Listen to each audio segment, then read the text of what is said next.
y ahora queremos saber cómo se encuentra el Chaco paraguayo, los proyectos que se está teniendo para esta zona y también cómo se encuentran para la campaña entrante. Y nos encontramos con el productor Marcos Cain, quien nos acompaña el día de hoy. Muy bienvenido, señor Marcos. Hola, buen día, muchas gracias por la invitación. Bueno, y ya queremos arrancar con la primera pregunta y es ¿cómo se encuentra el sector del desarrollo en el Chaco paraguayo? Y realmente, a pesar de que tuvimos una zafra 23-24 golpeada, el productor sigue transformando sus campos, sigue abriendo sus campos de pasturas degradadas a campos agrícolas y realmente veo que ese crecimiento en el Chaco sigue existiendo. Cada vez hay más área que se incorpora a agricultura, agricultura comercial o agricultura para complemento ganadero, pero el interés, a pesar de una zafra magra como fue este año, realmente sigue estando y sigue estando la expectativa de que este año, por mejores condiciones climáticas, puedan mejorar esos resultados, ¿no? Bueno, y sabemos que el Chaco paraguayo siempre tuvo sus desafíos para producir, pero queremos saber cuáles son los que destacan en esta temporada para el productor chaqueño. Siempre digo yo que, y es una palabra trillada, pero a la hora de hacer agricultura en el Chaco debemos ser conscientes de que las temperaturas extremas con las cuales trabajamos hacen que debamos proteger el suelo, ¿no? Entonces la palabra cobertura, si bien es una palabra trillada, y tener coberturas en el suelo muchas veces hace que el resultado de ese proceso agronómico sea positivo, ¿no? Entonces, a la hora de iniciar un proceso, tratar de iniciarlo con coberturas, respetar las ventanas de siembra, asesorarse con productores que hace mucho tiempo que están trabajando en el Chaco. Creo que mitigar esos riesgos, estamos haciendo agricultura en un ambiente un poco hostil, ¿sí? Entonces, o un poco extremo, sufrimos muchas temperaturas extremas este año en particular, entonces poder mitigar ciertos factores creo que hacen a poder llegar a un buen resultado en las campañas agrícolas, ¿no? Bueno, y sabemos que el Chaco paraguayo tiene la particularidad de tener zonas diferentes en cuanto a su tierra, salinidad diferentes también contenido de agua por cada región. Entonces surge el proyecto de zonificar el Chaco paraguayo. ¿Qué podemos hoy contar de esto? Sí, asimismo estamos trabajando a través de la Asociación de Productores para un Chaco Sustentable, APAX. Tuvimos nuestro primer taller el mes pasado, ¿sí? Fue un encuentro donde participaron varios actores de la cadena productiva, productores, proveedores de insumos, gente de la parte logística, la Asociación Ideagro a través de sus 3 cooperativas y todos sus técnicos. Entonces, se logró una primera zonificación por isoieta y por ambientes, ¿sí? Por temperatura, pero principalmente por isoietas, ¿no? Desde el oeste, donde menos precipitaciones tenemos, hacia el este del Chaco paraguayo, que viene a ser la zona de Carmelo Peralta, donde estamos en una isoieta de 1200, 1300 milímetros. Y hoy por hoy estamos haciendo agricultura en una zona muy extensa, entonces se distribuyó esa zonificación en 8 áreas donde vamos a trabajar con ensayos de producción, tanto de soja como de maíz, como de algodón, que hoy son los principales cultivos que están dinamizando el Chaco paraguayo, ¿no?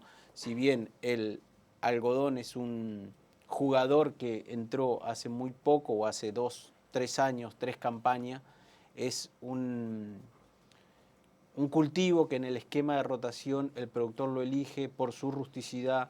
Es un cultivo que este año, si bien tuvimos todo extremo, porque fue todo extremo, es un cultivo que llegó a su etapa final, ¿no? Entonces, hoy el algodón en el esquema de rotación, sumado a la industria que se sumó en este proceso, creo que es un cultivo que le va a hacer muy bien al Chaco, ¿no? Entonces, dentro de la zonificación estamos trabajando en esos 3 cultivos, en esos 8 ambientes, ¿no?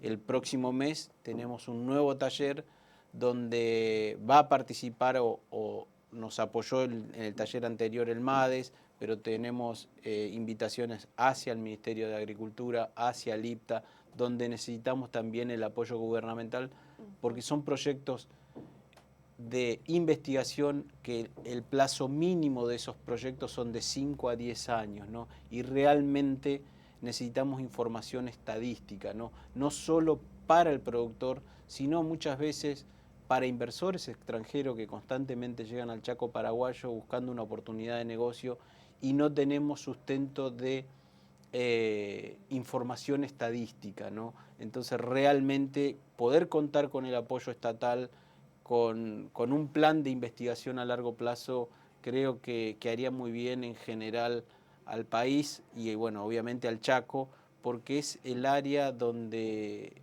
mayor agricultura puede desarrollarse hoy Paraguay, ¿no? Excelente, ya mencionaba algunos rubros bastante conocidos y trabajados en el Chaco paraguayo. Queremos saber cuáles son los rubros que todavía faltan explorarse en la zona que podrían ser bastante rentables también. Un factor crítico que nosotros tenemos en el Chaco es los resultados magros o te diría magros en maíz, ¿no? Nos falta variedades genéticas adaptadas a nuestro Chaco paraguayo, si bien hay variedades que funcionan muy bien, pero funcionan muy bien en la región oriental, ¿no?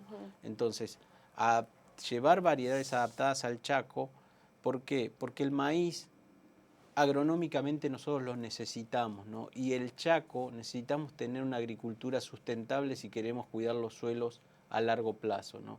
Entonces, dentro del esquema de rotación necesitamos meter gramíneas de verano, pero también necesitamos un resultado económico, ¿no?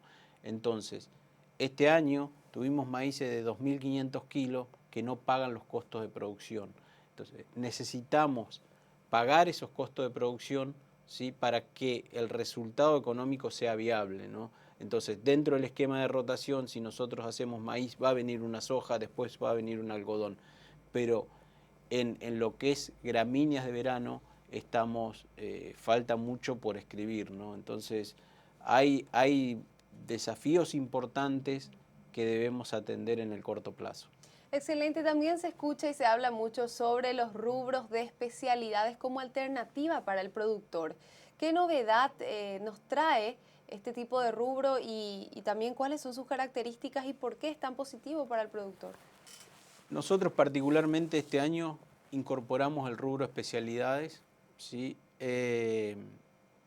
Específicamente en poroto mungo, dark, atsuki, que son variedades de poroto. Siempre y cuando uno detecte primero el mercado, ¿no? Entonces, a partir del mercado poder, una vez que tenemos la demanda, poder planificando, ¿no? Obviamente, anticipadamente, poder empezar con nuestro plan de producción, ¿no? Son cultivos que se han adaptado bien, a pesar del año que tuvimos muy buen resultado, ¿no? Especialmente en el poroto mungo.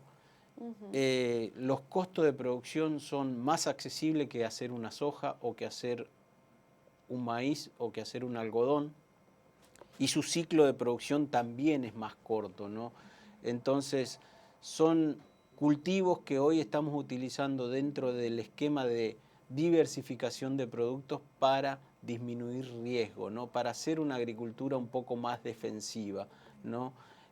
Nosotros tal vez antiguamente teníamos un pensamiento más soja dependiente en el esquema de rotación y hoy estamos haciendo planteos un poco más defensivos para tener resultados tal vez no tanto de picos de rentabilidad, sino que nos dé estabilidad en el sistema, ¿no? Y el caso de los porotos hoy por hoy encontramos que a nosotros nos dio muy buen resultado, ¿no? Excelente y bueno, para cerrar esta ronda de preguntas tan interesante acerca de la zona chaqueña, cierro con esta pregunta que ya dimos como entrada, la zonificación del Chaco paraguayo. ¿Cuáles son los beneficios y cómo puede afectar positivamente esto al productor chaqueño? Yo creo que va a impactar muy, muy positivamente la zonificación porque realmente no tenemos información estadística. Tenemos estaciones meteorológicas, pocas, y que muchas veces no funcionan. Entonces estamos detectando que hay un corrimiento de la sisoieta, donde nosotros creíamos que teníamos una precipitación anual de 900 milímetros, tal vez hoy esté en 800, o donde creíamos que estaba en 700, hoy está en 900, ¿no? Entonces detectar ese tipo de información, detectar fechas de siembra, detectar variedades adaptadas al Chaco, creo que va a ayudar mucho al productor a que los errores o la curva de aprendizaje sea lo más corta posible, ¿no? Porque un tropezón en la agricultura, en soja pueden ser $500, en mungo pueden ser 300, pero en algodón pueden ser 900, pueden ser $650 por hectárea en maíz. Entonces, poder tener información certera, con validez estadística, creo que va a ayudar mucho al país en general y al productor y a los nuevos productores que se incorporen a la agricultura chaqueña. Estamos recibiendo no solo extranjeros de Argentina, de Uruguay, de Brasil, sino muchas productores paraguayos que hacen muy buena agricultura en la región oriental, pero no es lo mismo en la región occidental. Son parámetros totalmente diferentes de producción. Entonces,